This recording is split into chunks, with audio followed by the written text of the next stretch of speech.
Okay. Welcome, everyone, to our media literacy lecture series. I am so pleased to introduce to you Cierra Bailey, who is a local journalist, an expert in this field, and she is going to teach us a lot about media literacy, how to navigate complex media landscapes and environments, which are getting increasingly more complex.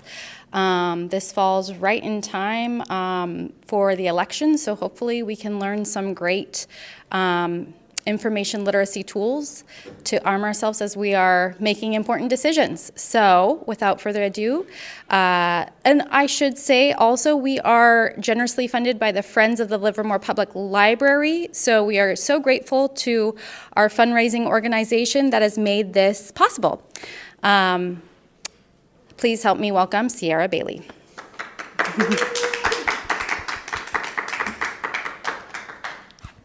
Thank you. Come right over here.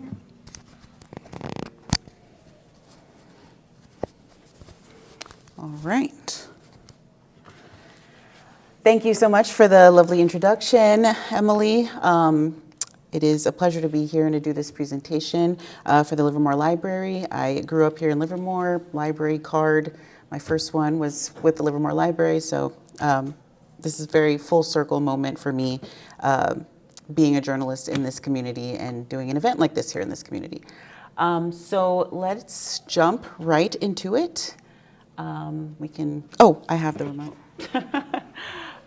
So this is a little bit about me, and Emily already did a wonderful introduction of who I am, and so I won't, go into that whole paragraph and read it. But what I do want to mention about this is that whenever I do any type of presentation or workshop, I like to include an introduction of myself, and because I try to be really intentional about making sure that people know what my credentials and qualifications are to speak on a given topic.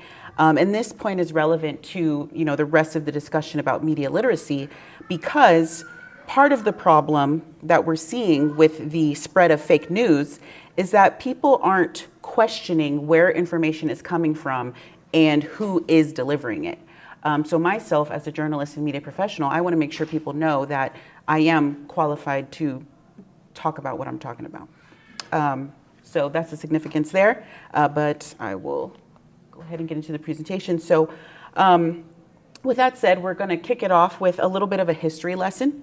So the sharing of information is, one of the oldest practices of all time. Historically, it was done through oral storytelling and word of mouth. History, folklore, traditions were passed down in this way. And as well as written in the form of inscriptions on stones, caves, and pillars. But as we might, know and might guess, these were not the most sustainable ways of record keeping. Someone somewhere said, hey, we need better forms of record keeping. And, a lot of information prior to what we have now, which is journalism and mass media, a lot of information was lost. A lot of information was changed, like playing a game of telephone. Everybody's played that game as a kid where, you whisper to all your friends in a circle, and by the time it gets to the last person, whatever was originally said is completely something else. And that's what was happening with the tradition of oral storytelling, unfortunately. So over time, we start to see this evolution in the way that we share information that is traceable, tangible, and more permanent. So we have the pre-industrial age, which is early times, around the 1400s.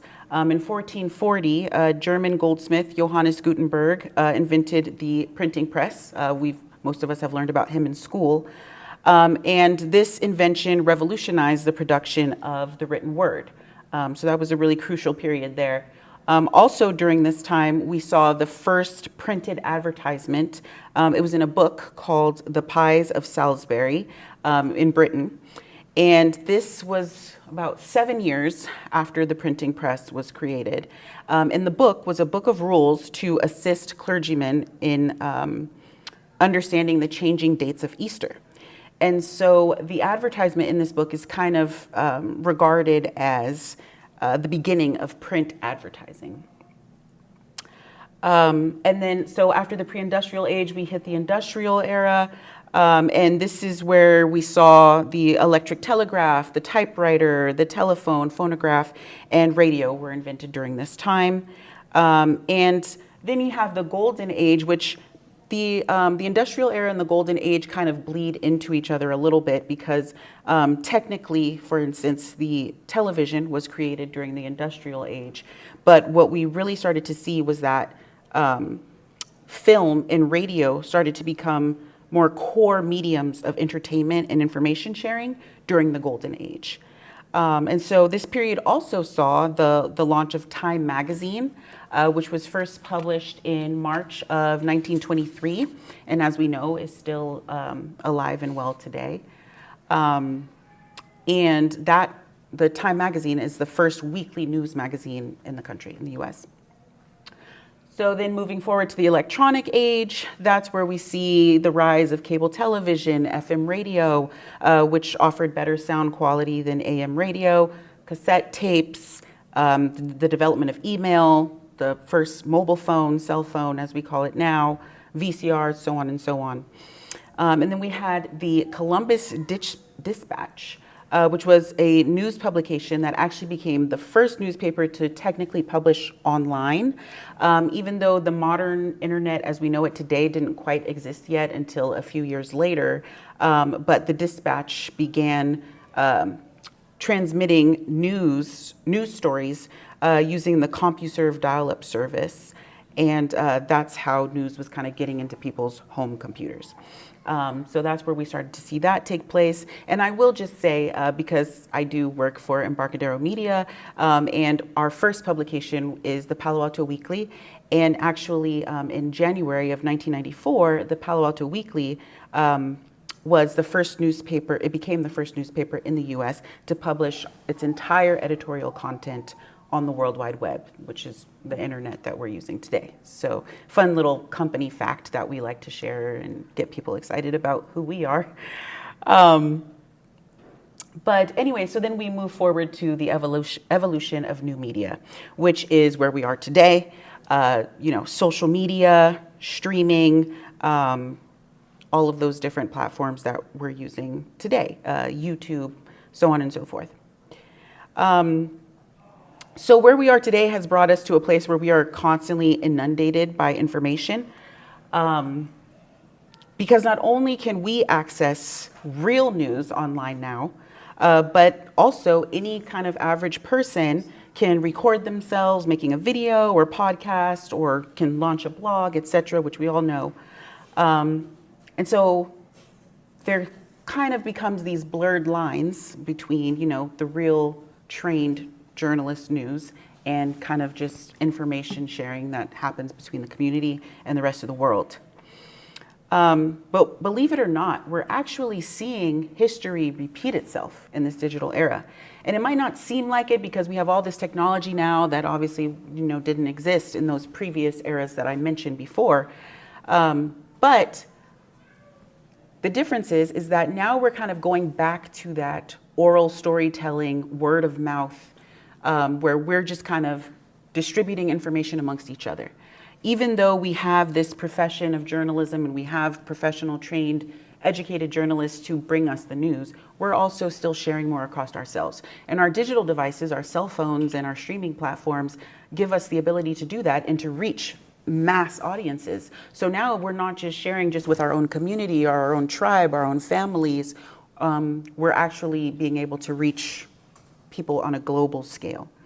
And so what we're seeing happening with the internet and with being able to reach more people is that we've actually contributed to the rise of fake news.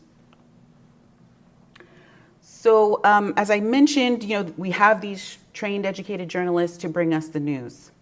And one thing about journalists that differs from, regular people using the internet is that we have a basic set of principles that guides what we do. Every media organization has its own, ethics policy that might slightly differ or have more or less guidelines. But essentially, these four principles really guide most of what we do, which is seek truth and report it, minimizing harm, acting independently, and being accountable and transparent. Obviously, people who are not professional journalists and people who just have access to a smartphone or a laptop, they're not guided by these principles. I mean, they can choose to use these principles to guide what they do, but they can also choose not to. And as we see a lot on the internet, people often choose not to. And they don't have to, because the difference is that, we as journalists, if we don't follow ethics, we can get fired, we can tarnish our reputations and so on and so forth. Regular people, don't have to necessarily suffer those consequences. So with that said, so journalists, we have principles and ethics that guide us. As consumers of media, you all too have responsibility. And that responsibility is to not contribute to the spread of fake news or false information. And so with that comes the need to discern the difference between what's real and what's not, so that you can help stop the spread. I know, stop the spread, we use that so much in COVID, that phrase, and now I'm using it here, but in a different context. So being a responsible media consumer includes stopping, these three reminders: stop, reflect, and verify.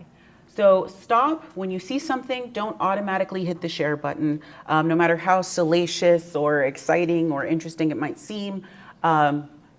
Stop for a second before you hit that share. And then reflect and think about, how can you stop the spread of misinformation? Think about what that post is or what that article is that you were thinking about sharing, and look into what it means, who wrote it, what is it, and then verify.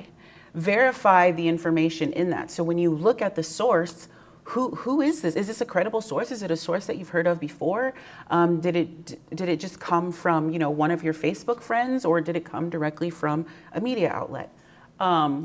Verify. And you can also, if something seems legit but you're not too sure, of course, you can always go in and Google and see, okay, has another credible source that I know of, that I know about, that I'm familiar with, have they covered this information? Have they also shared this information? And if you're seeing that, if you're seeing East Bay Times or Livermore Vine or, other resources sharing the information, more than likely that helps you verify whether or not it's accurate or true. And so I also want to just kind of give a little, as we're talking about misinformation, give a little definition to the difference between misinformation and disinformation. We hear both of those words sometimes used interchangeably, but they are different. Misinformation is fake news that's created and spread by someone who doesn't realize that it's false. We see this a lot, on Facebook and on social media, where someone sees an article, they might not have stopped, reflected, and verified, and they just shared it thinking that they were, sharing accurate information, but it actually turns out that it was not. Disinformation is spread by people who are deliberately, knowingly sharing fake news. And sometimes they can do that for, their own kind of selfish reasons. If they want to go viral, they want likes, they want shares, they want comments. Other times they can do it because they want to confuse people. Folks, this is an election season. A lot of times there are people who deliberately want to spread disinformation because they want to confuse voters. And they want to try to influence the way that voters make decisions at the polls. So I wanted to get into some kind of examples about misinformation and disinformation and where you might see that. And so I have two examples are with citizen journalism and with deepfakes. So citizen journalism is pretty commonly how we will sometimes get misinformation, because people actually, regular citizen journalism is pretty self-explanatory. It's citizens and community members collecting and distributing information.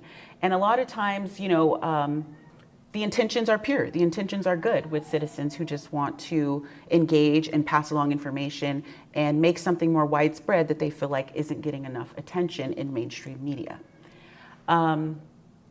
So with this example, some of you may or may not know, but I just had a baby about 6 weeks ago. And so when I was still pregnant, I was just scrolling. And again, as I'm a trained journalist, I'm also just a human. So I do fall into the trap of misinformation sometimes. So I'll just preface that by saying that. So as I'm scrolling, I come across, a TikTok video where, this woman is discussing a lawsuit, a class action lawsuit against Phillips Avent and Dr. Brown, which are two of the leading, most popular baby bottle brands. And the lawsuit basically was accusing these companies of not disclosing the presence of microplastics in their products. And so I see the video, she's telling me about the lawsuit and all this, and I'm like, because I had just made my baby registry, and I'm like, oh my gosh, I gotta go in and take all these bottles off, glass bottles only, silicone, and I start just getting all this in my head. And then, like a day later, I come across another article from, what to expect when you're expecting. And they're like, here, and the headline was, here's why you don't need to freak out about that baby bottle lawsuit. And in that article, it kind of explained how, yes, these companies should be transparent and absolutely should be disclosing what's in their products. However, the dangers of microplastics were being a little bit blown out of proportion because yes, they are dangerous, but also they are everywhere. Microplastics are in the air that we breathe, actually. They're everywhere. And so exposure to microplastics is inevitable. Your baby is going to be exposed to microplastics, so whether you use these bottles or not. And so that just helped me calm down a little bit. I mean, obviously there's still concern and there's still fear over companies that don't disclose, issues with their products, but it does help you not get into that hysteria of fear, which a lot of times that's what we can do to each other, is we can fear monger, even without trying to, without knowing that we are, sometimes we can have that effect. And so that's just one personal example from my own experience. With citizen journalism. And I'm just going to take a quick pause here because I had intended to kind of give you guys an opportunity to ask questions throughout the presentation as well as at the end. So I'll take a pause here and ask, is there any questions or comments on anything I've gone over so far? Yes. Well, I kind of have more of a comment than a question. I have a friend that I've known for 30 years that is a member of an opposite political party than me.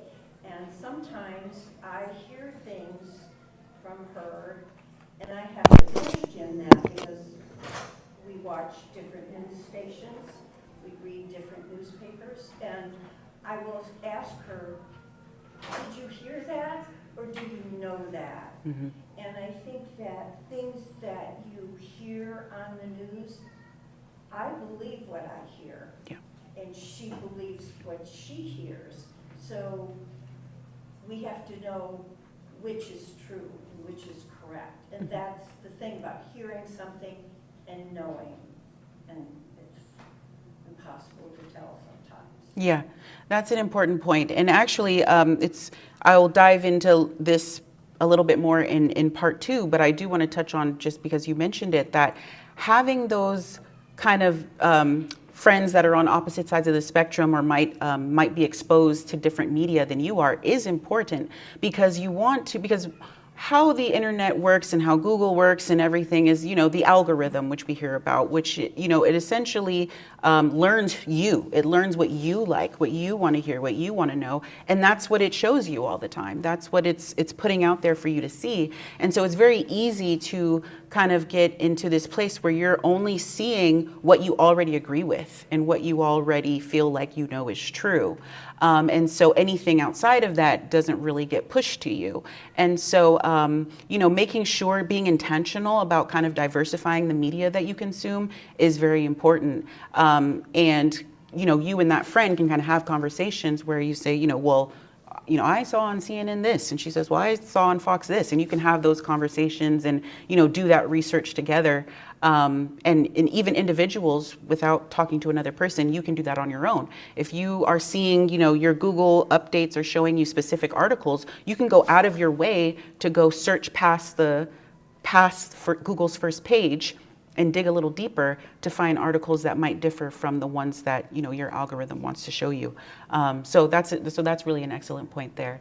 So another, just going back into misinformation. Did I miss a question? Any other questions? Sorry. Mary? Hi. I was pretty involved with a communications group a while back, and I'm not there anymore. But what I did learn was that if the picture of somebody or an article about somebody that is controversial but you don't support comes up, do not click on it, because you will get more and more of that.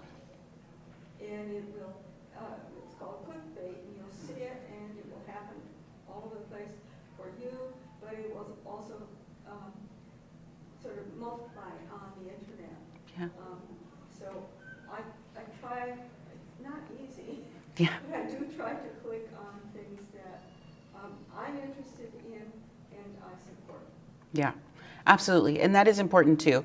And I guess I should clarify too, when I mean by diversifying the media you consume and kind of looking for other media that differs from what you believe to be true, that still needs to be credible, right? Because certain news outlets we know might take a more liberal stance, or others might take a more conservative stance, but that doesn't mean they're not credible necessarily. But it's important to kind of see both, so that you kind of see, you have an understanding, you have a clear understanding of what this side is saying versus what this side is saying. But it still needs to be a credible source. So if you are seeing something like clickbait, like what Mary is saying, and it's a very salacious headline, or it's something that oh, this can't be real, it is a good idea to probably avoid clicking on that for sure. And I see a certain person's picture and face on all over the place, and there may be articles attached to that, and I may read the articles, but I wouldn't be liking it. yes, exactly. Exactly. And that's important too. That's another form of engagement, where you could click on the link and you can read the article, but if you don't engage with it as far as liking, commenting, and sharing, then that also, if you engage with it more, it's going to show you it more, kind of like what Mary was describing. But if you only just engage with it by just clicking the link, you scanned it or you read it or whatever, you might see something similar again, but it's not going to pop up as much as it would if you engage with it more. Because the more you engage with it, the more the algorithm thinks you like it and want to see it. So that is an excellent point. And it's also a great segue, what you're saying about seeing someone's face plastered and, information not being real about them, going into deep fakes. Have anyone here heard of what deep fakes are? Yes, you guys are familiar with them? Okay, yes. So essentially, they are images, videos, any type of audio that's edited or generated using AI. And they could depict real or non-existent people. In this case, this is a screenshot of a Kamala Harris deepfake, and I will show you the actual video so you guys can see it. I, Kamala Harris, senior Democrat candidate for president, because Joe Biden finally exposed his humility of debate. I was selected because I am the ultimate diversity hire. I'm both a woman and a person of color. So if you criticize anything I say, you're both sexist and racist. I may not know the first thing about running the country, but remember, that's a good thing if you're a deep state puppet. I had 4 years under the tutelage of the ultimate deep state puppet, a wonderful mentor, Joe Biden. Joe taught me rule number 1, carefully hide your total importance. I take insignificant things and I discuss them as if they're significant. And I believe that exploring the significance of the insignificant is in itself significant. Talking about the significance of the passage of time, right? The significance of the passage of time. So when you think about it, there is great significance to the passage of time, and there is such great significance to the passage of time. Another trick is trying to sound wise. I pretend to celebrate Kwanzaa, and in my speeches, I always do my best Barack Obama impression.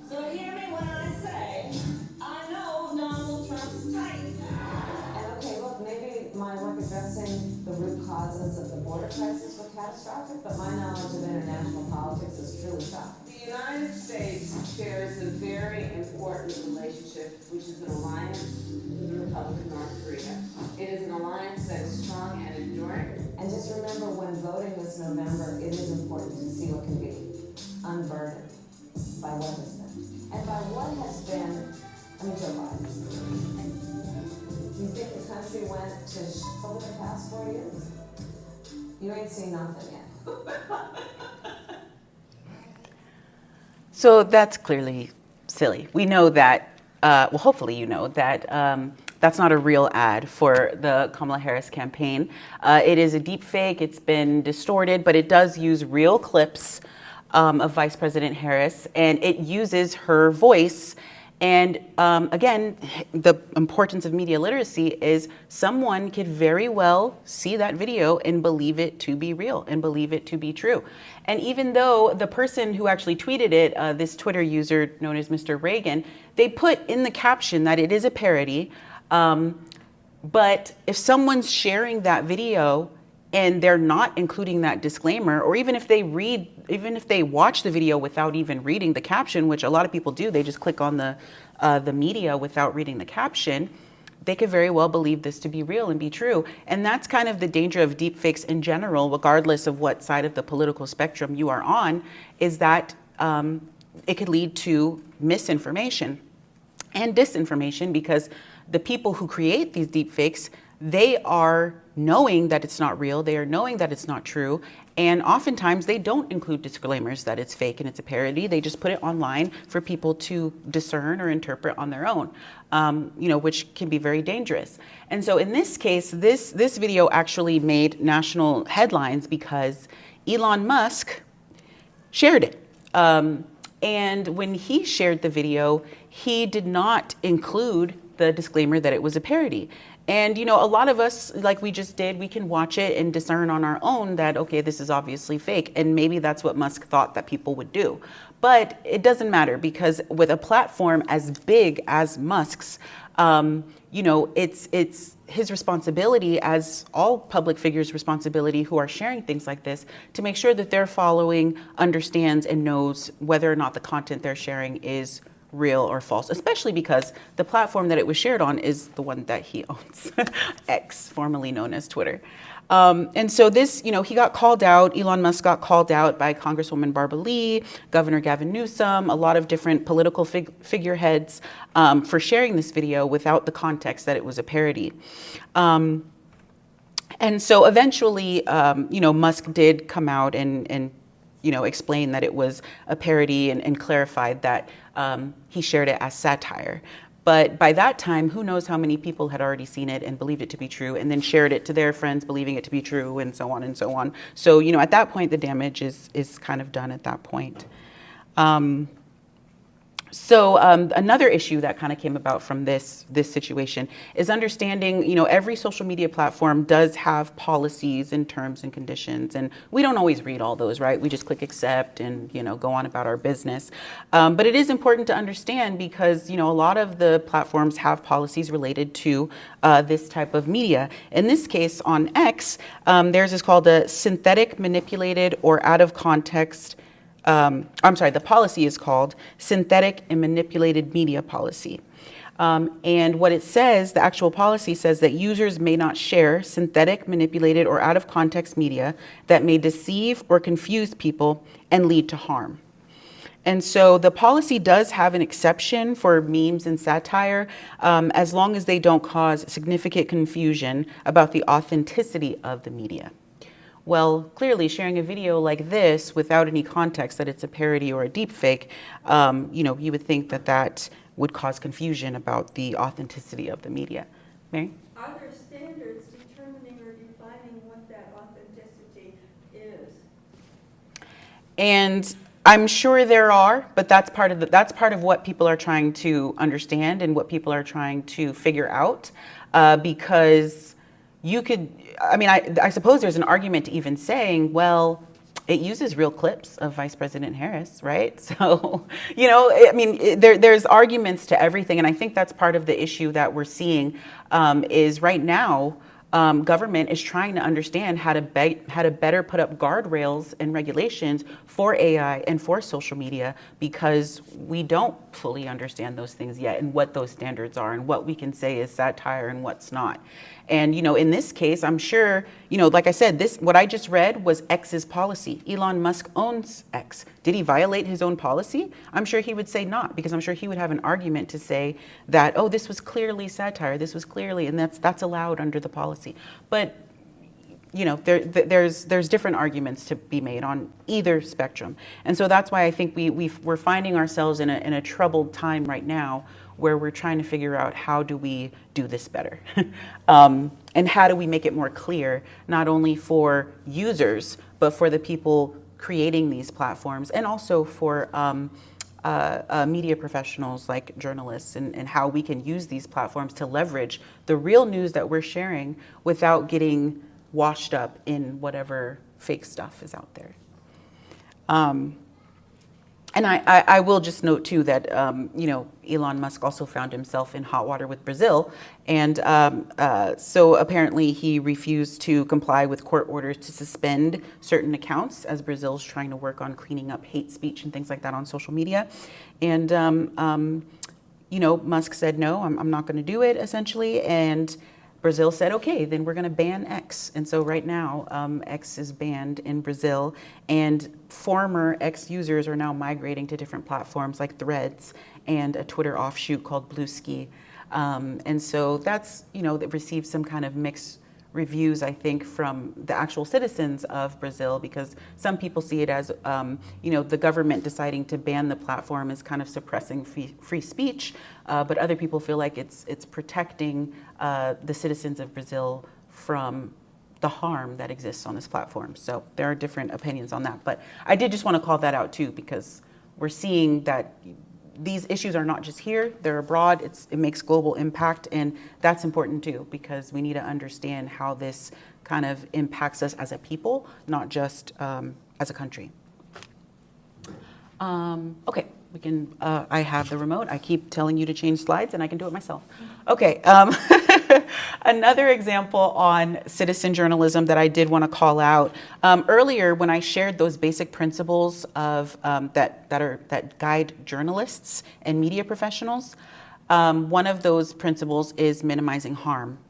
And so I think this is an important example to share, because even though information can be true or can be accurate, you have to discern and recognize whether or not harm can still be caused by it.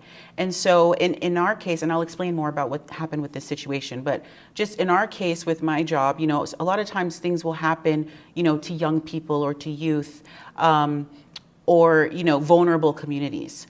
And we have to decide whether or not we are going to cover that, because we have to decide whether our coverage of it is going to cause more harm. We might feel like people need to know, community needs to know, but will us putting a story out about this end up causing more harm?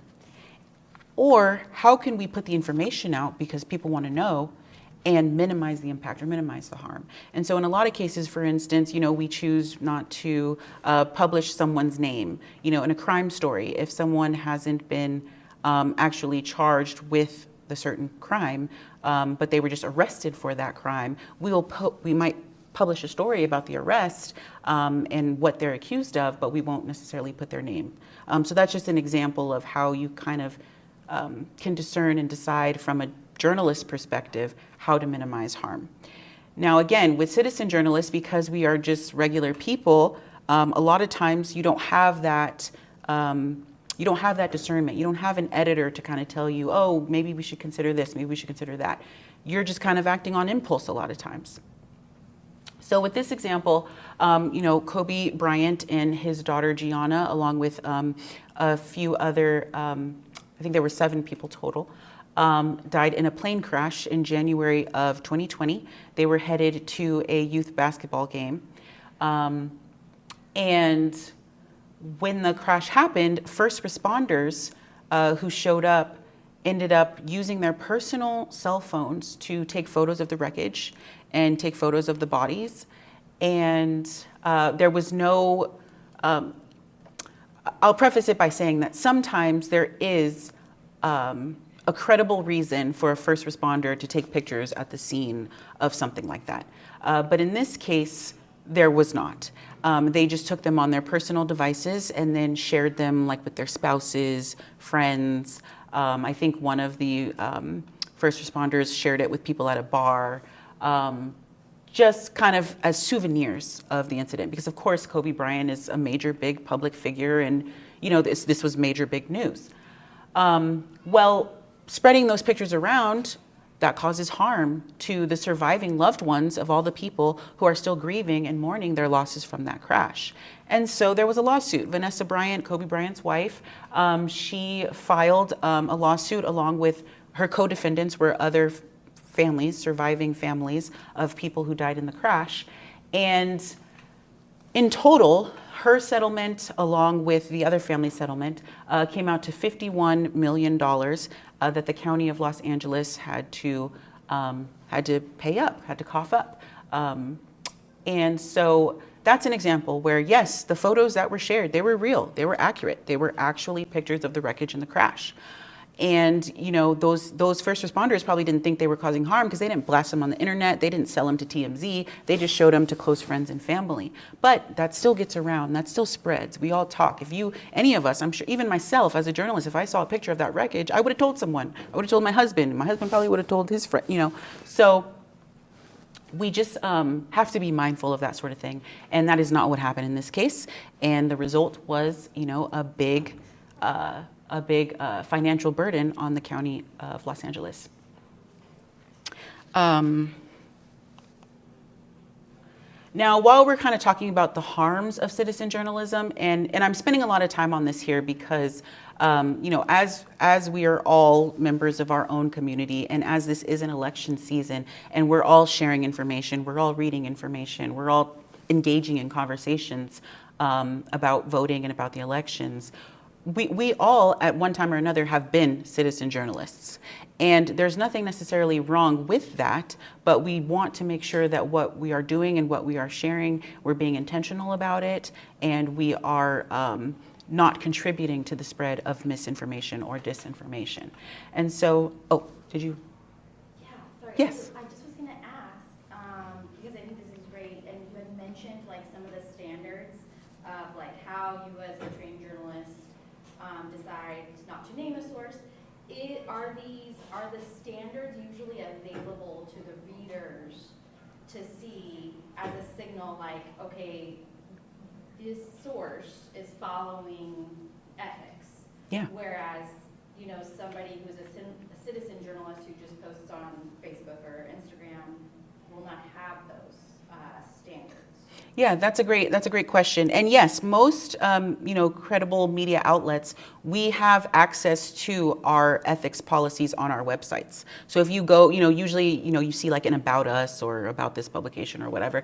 And if you go in there, usually you will find the publication's ethics policy. As I mentioned earlier, every media outlet kind of has its own specific policy. Those were kind of just some basic guiding principles.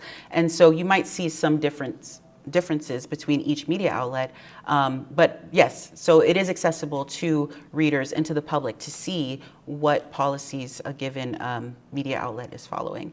And if you aren't able to find that on their website somewhere, then that should be a red flag right there that you might want to question the veracity of that publication and what they're publishing. Great question.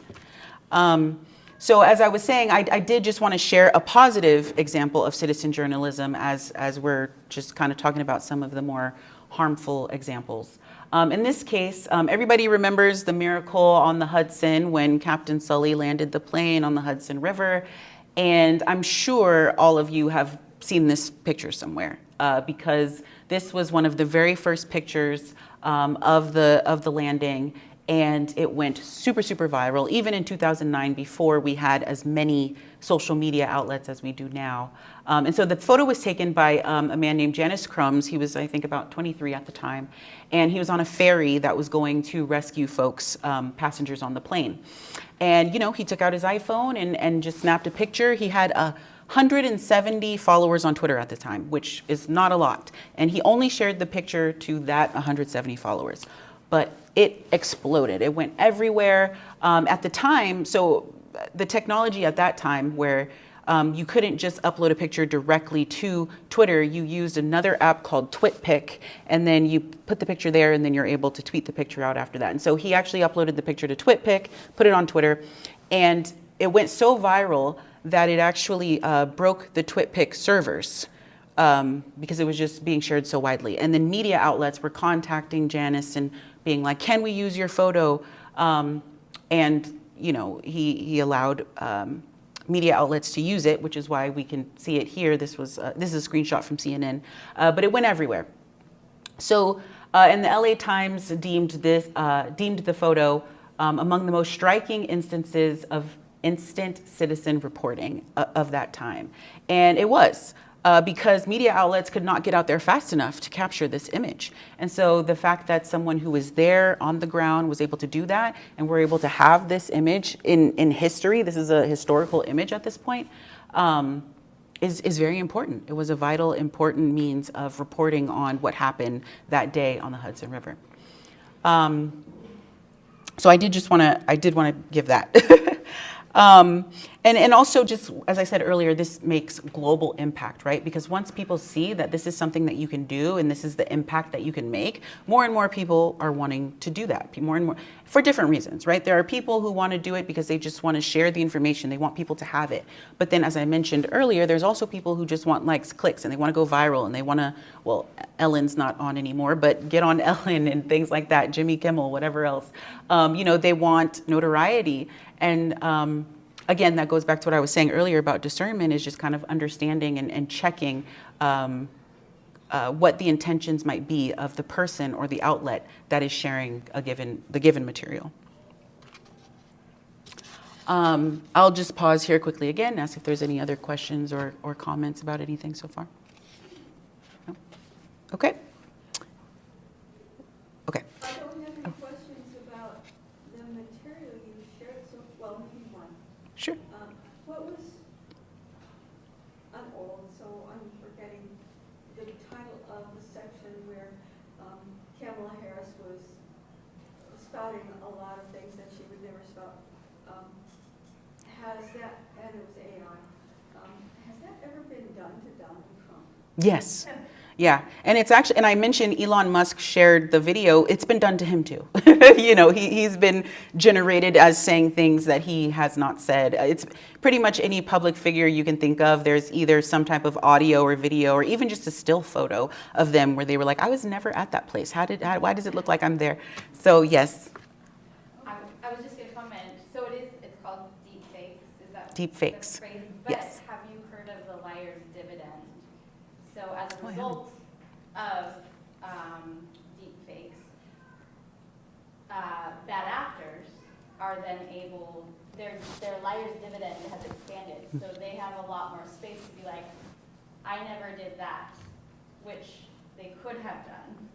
So there could be somebody caught on a hot mic or caught on camera. I'll just let you guys think of different instances in time where public figures or politicians have been caught doing something wrong. Now the liar's dividend has expanded so they could say, "That wasn't me." That is true. Yeah, that is a great point. Very true. Yes. And we see that happen too. You don't believe that's really me, right? Yes. I appreciate you bringing that up, because that does happen too. And then at that point, it's kind of, but then a lot of times too, we'll have, some witness accounts and things where, we can prove whether or not, this was real or not in some ways. But then again, what is proof, right? Because some people might think just that video alone is proof that Kamala Harris said X, Y, and Z. So again, it's all a difficult time right now. And as I mentioned, this is, legislators are trying to figure out how we can put up better guardrails to kind of like narrow this issue that we're facing. But the problem is that the internet is just moving too fast. People are moving too fast. And there's, every time you feel like you got a handle on one piece, something else comes out, or something else is, another platform is out or something. And there's just more and more ways to get false information out there. So the most we can do for ourselves really is be media literate, which is what we're all trying to do. And as I mentioned earlier, even I, have fallen victim to just kind of getting into the hysteria of information that's put in front of me even before I've checked the veracity. And so we're all human. We all see something that appeals to us and we might get caught up in it. But going back to stop, reflect, and verify, if we keep that in the back of our minds, we can take the time that we need to, okay, like that baby bottle video that I saw on TikTok, even though I saw it, I didn't share it. I didn't go, oh my gosh, pregnant people and moms, look at this video. I didn't do that. Even though I got scared for myself, I was like, let me chill out, like, let me not just, and so, those are ways that we as individuals can kind of, help to not be part of the problem, but be more part of the solution, which segues into the slide that I have up on the screen, which is how to counter the spread of mis and disinformation in your own communities. These are some tips that were actually derived from a government youth program to help understand media literacy. But I think it's great for everybody, not just for youth. And so I've kind of tweaked it a little bit and kind of put my own spin on it, but that's where these tips kind of originated. So examining article headlines, which we talked a little bit about, if you see something that is very salacious or that might be clickbait, you can kind of tell by the headline itself whether that might be questionable. And like I said before too, checking other sources that you do know to be credible and see how they are reporting on the issue could also help you determine whether or not a headline was more just meant to catch you and make you click, or whether it was really meant to tell you what's going on in the story. Checking numbers of likes and comments on a post. We talked a little bit about this earlier too, as far as engagement and how much people engage on a post. A lot of times we'll see on social media, there are fake profiles that people create to seem like they are a public figure of some kind, whether that's a celebrity or whether that's a politician or what have you. There's fake profiles. And on X, actually, because there used to be on every platform, a real public figure can be verified. And, seeing that little blue check would let you pretty much know that they were a real person, or they were really who they said they were. And X got rid of all the blue checks and you have to pay for it now, but anyone can pay for one. So now it's not as a clear-cut way to determine who is who, because now it's kind of open season on the blue checks. But looking at the number of likes and comments on a post, a certain public figure or politician that you would expect to have, probably thousands or hundreds of thousands of followers, and you see a page that looks like it's them and they only have maybe, 300 or 500 followers, probably not their real page. If you're looking at their posts and, their posts don't seem, curated, or they don't seem, the captions, you're seeing a lot of typos, you're seeing a lot of, weird phrasing or wording, probably not the actual person. Because most of these folks, politicians and celebrities alike, will have a social media team or an assistant or an intern or somebody who is helping them curate their social media platforms. And so if it looks a little bit too normal, then it's probably not the actual person. And then, if they only have a certain small number of followers, they're not going to have as many likes, comments, or engagement on their posts. So those are kind of, ways that you can check. Taking a close, as I mentioned, accounts posing as other people, that kind of falls in line with that.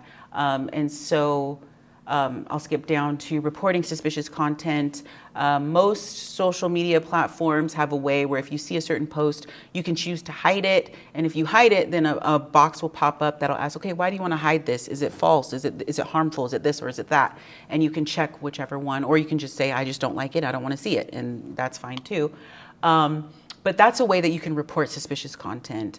You can also just simply, take a screenshot or link to it. And most platforms have like a customer service type of account or page that you can submit suspicious content to. That's another way. And then also promoting credible sources that you trust and feel like to be true and accurate sources. Share those, share your content from those. Look at what they're publishing on a certain topic. And promote those sources heavily, like livermorevine.com.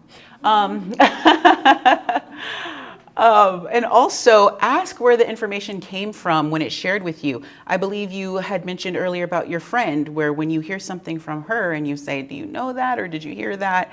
That's great, because you're already using that discernment to kind of determine if what the information that's being delivered to you is credible and is accurate. And that's something we all really need to do. If somebody just, oh, hey, I heard, or hey, I saw on social media, or I read this article, where did the article come from? Where did you see it on social media? Who told it to you? Trace the steps of the information. And then lastly, of course, educating friends, family, and community. Taking what you learned from today, hopefully you learned something, if you learned anything, hopefully you can take that back to your friends, family, and other communities and help educate them, bring them up to speed. And then things that you know personally that you've learned or that you've researched or whatever that you feel like will help counter the spread of mis and disinformation, share that. Don't just feel like, you might have a conversation with somebody who might have different views than you, and you might feel like, oh, nothing I say, they're going to continue to just spout, false information or whatever. It doesn't mean it's not still worth saying or still worth educating on where they can maybe find some more accurate information if what you know of what they're saying is not true or not credible. Any questions about any of that? Just a comment that I just really appreciate hearing that from journalists, and I try to take it to heart, because I know I try to avoid those interactions a lot, especially with family, because it's like, I don't want to go there, but I think it's so good to challenge ourselves just to speak up for truth. We say that all the time. And so it's something that I hear a lot from journalists, and I think we should be allies of the truth. So Absolutely. It's hard to do. It is. Because I don't think you could change my mind today on who I'm going to opt to vote for. You can tell me things and I can tell you my opinion. But I try to, if I'm going to speak to someone and tell them my thoughts, then I want to be able to listen to their thoughts. And sometimes I'm not being open either. Mm-hmm. So it's a two-way street. It is. Yeah. Absolutely. Absolutely. And that's important too, because, while I'm saying it's still worth, speaking the truth and speaking up for truth, like Emily said, there is a point where you can just be wasting your breath and, you realize you've said it, the person doesn't want to receive it. And that's that. You don't necessarily have to keep pushing it, or, you might decide this is exhausting me and I just need to walk away from this. And that's totally okay too. But, you still put it out there, and whether or not that other person wants to receive it is up to them. So it definitely is a two-way street, but it's worth doing. But I'm also biased because I'm a journalist. So I kind of agree with you.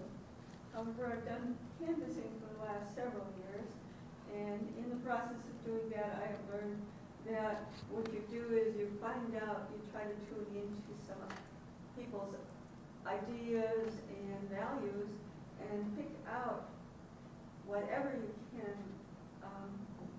connect to and find what's in common. And you may not end up with an outcome that you want, but it's still a human connection and it's useful. That's great, Mary. Thank you. That is true, and that's a great strategy to use when talking to someone in a difficult conversation. Sure. What you've been presenting Sure. today. Mm-hmm.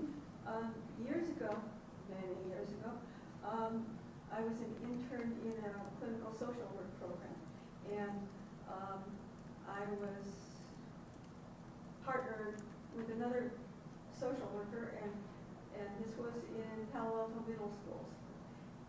And what we did was we had a classroom that we had, and they would trot the kids in from different middle school classes, and we would teach them about consumer judgment, how to pick out what's true and what's false from consumer products, because kids are very vulnerable to that. Is there a possibility of presenting something like this to kids in our schools? Oh yeah, absolutely. Yeah, and I mean, me specifically, yes, but also presenting to schools and local communities. But also, there are organizations and nonprofits that actually do this. They're dedicated to bringing presentations like this on media literacy to schools and youth organizations in in the area. It's Livermore School District specifically. I don't know about here in Livermore, but Bay Area wide, yes. For instance, there was one that I actually used to work for that the content was on media literacy, but it was kind of focused on young girls. But the organization is called About Face, and we were Bay Area wide. So we actually did some presentations in the Tri-Valley, but we also did some, San Francisco, Oakland, elsewhere. So yes, there are organizations Bay Area wide. I don't know if there's anything specific to Livermore. Christy, do you know? I think there are individual teachers and departments that are doing things. We definitely need something coordinated that every student gets. I'd love to see this be something every student gets before they graduate from our schools. And I know at the state legislature, they've worked on different bills. I'd like to see something more comprehensive because everybody needs this. And then I want those kids to go home and teach their parents. That's the problem. It's not the kids. Yeah. Well, it's funny you say that because it kind of is the kids too. Because although, obviously those, millennial, Gen Z and younger generations, we've kind of grown up with this technology and how to use it. And so some of us kind of have it ingrained in us on how to tell when something's fake or not. Like even with my own family members, I'll see them share something on Facebook and I'm like, get this off of here, So we do have that advantage in younger generations, but there's still a lack of media literacy there because a lot of this that we're seeing out there, it's getting harder and harder to tell real versus fake. The lines are getting blurred, the technology is getting better, and a lot of us will fall into just, like I said, wanting to get those likes, those comments, those clicks, especially young people who want to have popularity on the internet. And so a lot of times, even though they might know how to research or they might know how to discern, they don't even take the time to because they just want, this is going to get me a bunch of comments or a bunch of likes or people are going to be sharing this and I'll get all this attention from my page. And unfortunately, we live in that era where, attention seeking sometimes trumps truth. So those are ways in which the youth kind of contribute to the issue too. But definitely we see it a lot more often with older generations who are still getting used to, using these platforms and getting their news in this way online and understanding how to determine what's a credible source versus what's not a credible source. And I didn't dive into it as much today, but part 2 next week, that is where we're headed in that direction. So if you are available next week to come back, please do come back and we'll talk more about that. Okay. So if you couldn't tell already, I like my presentations to be interactive. And so I found these fun little quizzes online to kind of help you test your own skills of if you see a headline or a picture, can you determine whether it's real or fake. And so it looks like we're still good on time. Yes, Emily? Okay, so let's do the fake news quiz first, if we can get that up. And these are headlines that are from August last month. Okay, so self-driving cars are expected to be on the UK's roads by 2026 after the Automated Vehicles Act became law earlier this year. But is it true that the vehicles have come under fire in San Francisco for keeping residents awake at night? Is it true? Okay, one person says, yes, it is true. Is there anybody who thinks it's not true? 2 people say it's true. I think it's fake. I think it's fake. Okay, so I read about this in the Chronicle. well, don't say. Well, why would you now, Christy? Now, why would you? The Chronicle is a credible source, so now we know the truth. But let's go ahead and reveal. It is real. Yes, it is real. Yes. What kind of noise? Honking at each other. Oh, wow. Yeah. I was picturing them being super quiet because EVs. Yes. But I guess when they're in parking lots. Building and they're moving throughout the night for whatever reason, and as they move, they're honking at each other. Mm-hmm. Exactly. It's like really bad. Is that like what you curious now. Is that like what you would do if you saw a friend on the road, you'd honk, like, hello? It's a warning to the car you're getting close. It sounds like animal. Well, we do that to all vehicles then, correct?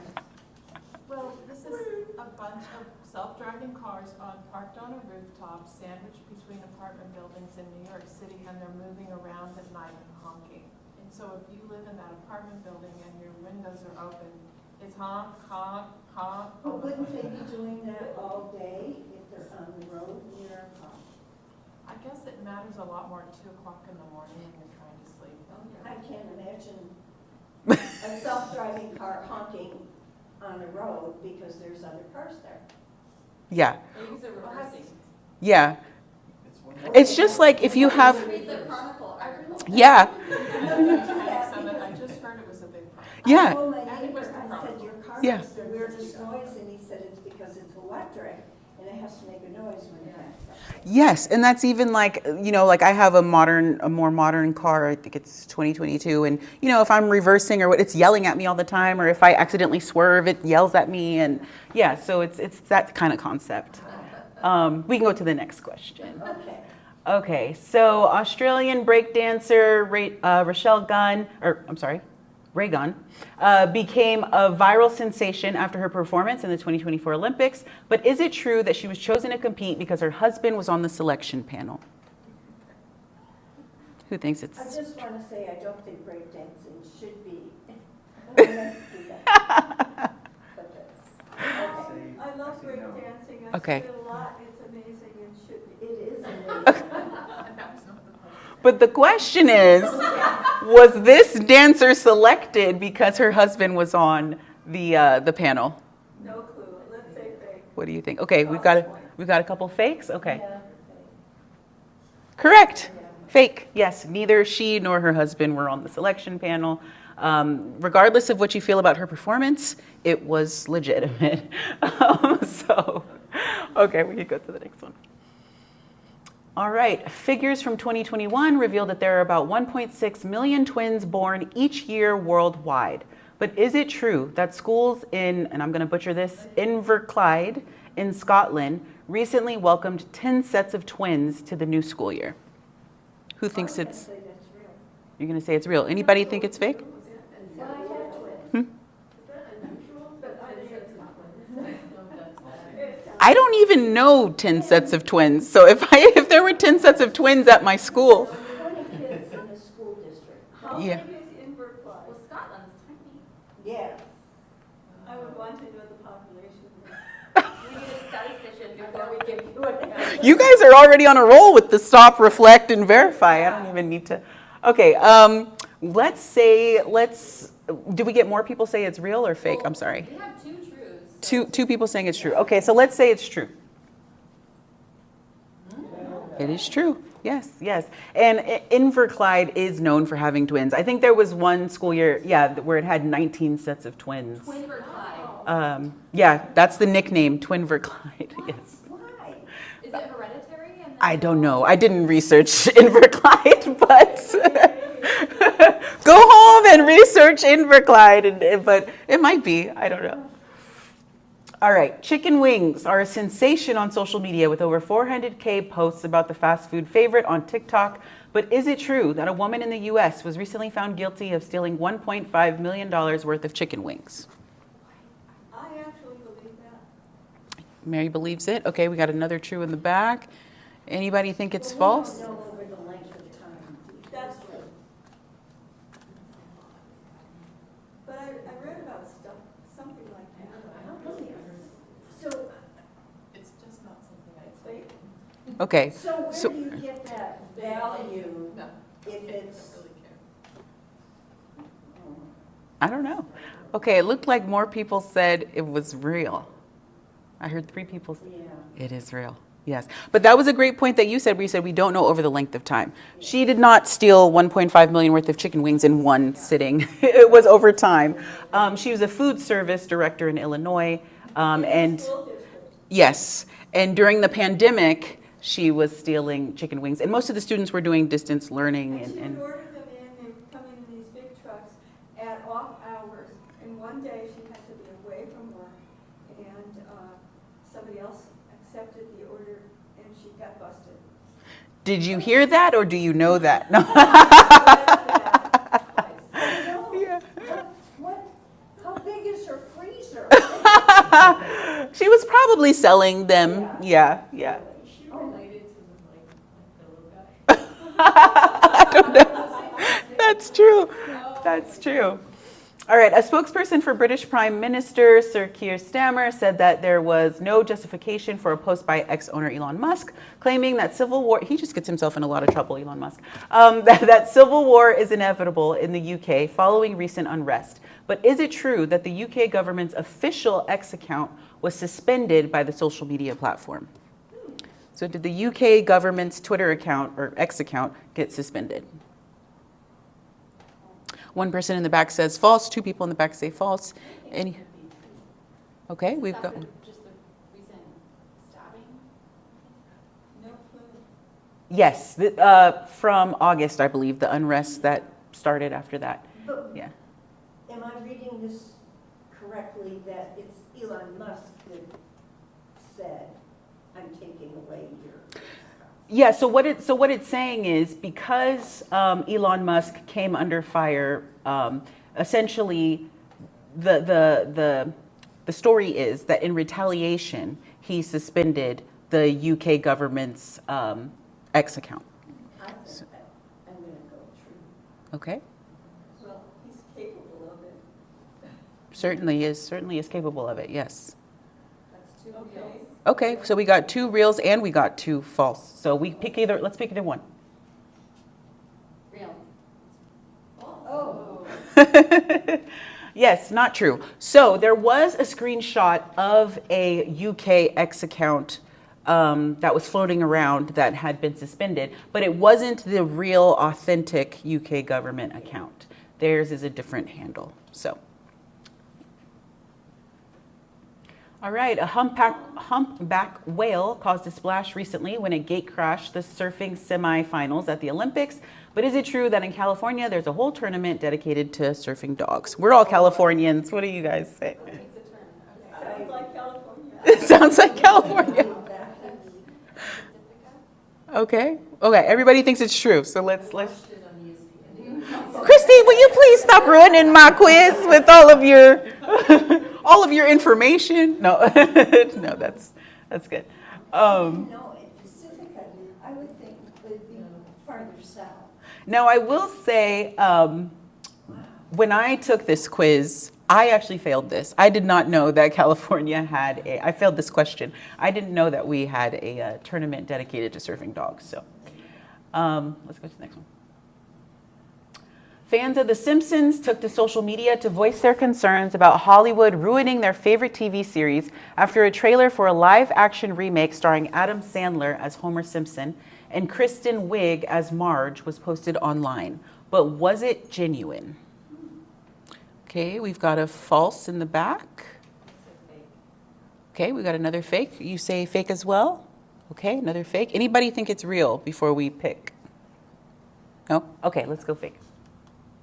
It is fake, yes. So the trailer or the clip that people saw was one of those AI generated videos that we talked about as part of the presentation, but it was not real. You know the favorite is spelled with a U. Yeah, because this is from the BBC, so it's UK. Yeah. This is the BBC quiz, but we can just ignore that extra U they like to throw around. Yeah, ignore that U. All right, this year's summer has been a non-starter for many parts of the UK, with temps in July that were below average for the time of year. But is it true, as claimed in a Facebook post, that this was due to the Earth's tilt being off and the planet drifting away from the sun? No, we have. I'm going to say that's. Okay. I've actually read something about the tilt being off, so I would say it's true. Okay, we've got 1 true and 4 false. So let's pick false and see. It is fake. Okay. Now the Earth may or may not be tilting, but it hasn't been correlated with the weather that the UK has been having. Yeah. Yes. All right. And so we got 8 out of 8. So we got them all right. So you guys did amazing. Yes, you are an expert in fake news. What is that then? It's what somebody wishes he could do. It is Someone in England thinks that's like a reward for their. It's celebrating our victory. We're celebrating our Does anyone victory. know who Cousin It is? Oh yes, it does. It does look like Cousin It. Okay, let's see. How much time do we have? Okay, maybe we won't do the real or Photoshop quiz. Well, you guys have already been asking a lot of questions. How do you feel? Do you want to do the other quiz or ask more questions? Sure. But it's a question to you as a reporter. Sure. So, apropos of the ethics and does it do harm, that story. So, there are often times in my career, I'm working on very sensitive situations that occur usually with children. And if there are two children involved, I'm going to be very specific so you can answer me. Sure. If there are a couple of children involved and the parents of the alleged victim of bullying or what have you goes to the media, then the media might investigate, want to know what happened. If, from my position, the work I'm in, you'd be calling me asking me to comment, right? What should I say to you to help you understand? I think I will give you what I can. There's confidentiality, there's privacy, there are laws that restrict what I can say, what you can write. But how far do I go and how best do I tell you, please, the alleged perpetrator and victim should not be in a news story. It is so fragile. How do you convey that without looking like you're hiding? Yeah. And making it more, because not all reporters necessarily are going to hear that and work with it, assuming there's integrity there. Right. Right? Mhm. So could you talk a little bit about that? And then I have a question on citizen journalists, if you please. Sure. Yes. That feels very targeted. Did I email you? No, I'm just kidding. I know that everyone here knows what I'm talking about. Right, There right. are times that you just have to say, please, this child is so fragile. Totally. Yes. How do we do that? Absolutely. And we actually get that a lot, specifically, when we reach out to the school districts or in the Tri-Valley, or when we reach out to Las Positas. And we understand, and in general, reporters should understand that, especially in cases with youth, we already know that youth is a sensitive topic, and we have to kind of tread lightly with the things that we report and say in regards to youth. So that's just where you start off. Just But practically speaking, is it a phone call or, I mean, yes, does so the paper look like you're hiding? yeah, so usually, whether it's an email or a phone call, there's usually, what we usually get from folks on your end is either you will tell us you will confirm. So most of the time we know what we already know, and we're just looking to you to confirm that this actually really happened, right? So whatever happened, you would either confirm, yes, there was an incident of X, Y, and Z, maybe the police came out or whatever the situation is. You could give us that information, but still conceal, you don't give out the students' names, you don't give out the disciplinary action that was taken against whoever else, anyone, if there was any. You would basically just give the very bare bones confirmation of what happened with the situation. And most of the time, we accept that because we do understand that as, with youth and, if you're working for the district or whatever else, you have a responsibility and a duty to protect your students.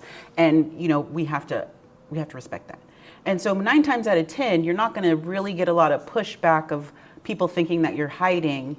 But then there's the flip side too, where the thing about social media is, if the information is already out there, and Yeah, so that's the other thing I wanted to ask about. So that, Sure. I understand all that you just said, and that there are times that a child is excruciatingly vulnerable, and I'm wondering how to express that and not put it in a document. But well, you can even express it in just plain language like that, but Yes. you could say, this is off the record. yes. And we have to respect that. The minute you say something is off the record, we can't report it. Yeah, I typically put a little bit of code language in there, like, discussing children Yeah. online is not an appropriate way to deal with I it. see that. Yeah. Yeah, all the time. To Where citizen the journalism, names was are there? not mentioned. Yes. I think we're accustomed to that, aren't we, that children's names aren't revealed? I'm not, Not on social media. I mean, well, They're on social media. So Exactly. Citizen journalism. Exactly. We're looking at it and maybe not operating. from Exactly. that. Are you watching them push back under free speech rights? Under what? So I could call you as a reporter and say the coverage of X is not accurate, I want to talk to you about, and you're going to work to correct it. You're Yes. going to recalibrate. Yes. And if that's not happening with the reporter, you go to the editorial board. Yep. And the editorial board is going to work with you. Yep. There's some Checks process and balances procedure and there, process. some Yes. integrity. Yes. So the citizen journalist, when you're calling and saying, would you please, like, you can rip the superintendent apart, but could you at least stick to the facts? And then they'll play with my free speech rights, because they're blending their opinion and how they're covering it. Are you seeing that emerge more with citizen journalists at all? in your Absolutely. observation? Absolutely, absolutely. And that's why, so I'm sure everyone in this room is familiar with Livermore Rants and Raves. And, Pleasanton has one, every city pretty much has their own Rants and Raves Facebook group. For those on video, these are Facebook community groups. And that is, those places, those spaces are where we see a lot of that happen. And so it can kind of be, from a journalist perspective, it can be kind of a catch-22 because we actually like to go into those spaces because we get sometimes news tips or we get, things that we didn't know happened in the community. Oh, a fire happened over here or this happened over there. And so it can be helpful in that way. But then it can also be troublesome and detrimental in a way that you described where there's, misinformation being distributed, people are arguing back and forth, and it can almost become kind of like, a cesspool type of experience. And so again, when you've been trained to understand and how to compartmentalize that, then you're able to go through into a group like that, get what you need and get out. But other people who don't have that, they could get sucked into that. And it's hard because, nobody really has the authority to tell people what they can or can't say in a space. Moderators do, right? They'll say this violates what we, whatever. But at the end of the day, once it's said, and it can live in perpetuity because people can screenshot it. So even if a moderator takes down a post or blocks the person who put it or whatever, that doesn't mean that it isn't going to still live on. And unfortunately, there's no good way around that. There's just not. Yeah, other than, I suppose, a good relationship with a legitimate reporter. Exactly. I'd like to give you the actual story and tell you what I can't tell you and what I can tell you and help clean this mess up. Exactly. And that's what we do, where it's like, a lot of stories that we will find on social media or see on social media, when we reach out to the source, like we might reach out to the school district and say, hey, we've seen social media chatter about X, Y, and Z. What can you confirm or clear up? Because we want to put out a story that, clarifies what's really going on. And so that's what we often try to do when we see discourse going on social media and people are giving different accounts of what happened or what not. We'll say, hey, we'll come in and we'll try to clear this up directly from the source. So I appreciate your thoughts on that. And that is why I closed my Facebook account. yeah, exactly. I was going to say, I think this is goes along with your example of technology moving faster than governments or legislators can keep up with, because it's like us, America, society determining what type of forum it is. For instance, the library itself is a limited public forum, so it's not everybody's. This is not a free speech square inside. Outside, we have a free speech square. So courts recognize forums differently for the different levels of free speech, and I think that has yet to be done on social media platforms. Correct. Yeah. Right. Yeah.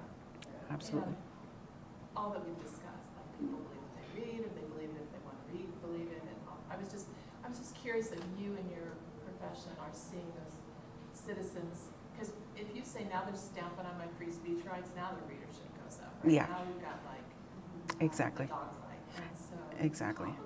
It is very complicated, and we are seeing that, which is why I wanted to spend so much time during this presentation on citizen journalism, because I think, the rise of exactly what you're describing is really what we're seeing. And even earlier when I gave the example about X being blocked in Brazil, and there's the argument that, oh, well, this is censoring our free speech by, closing this platform that we have. And then the other piece of, oh, well, we're protecting people from harm.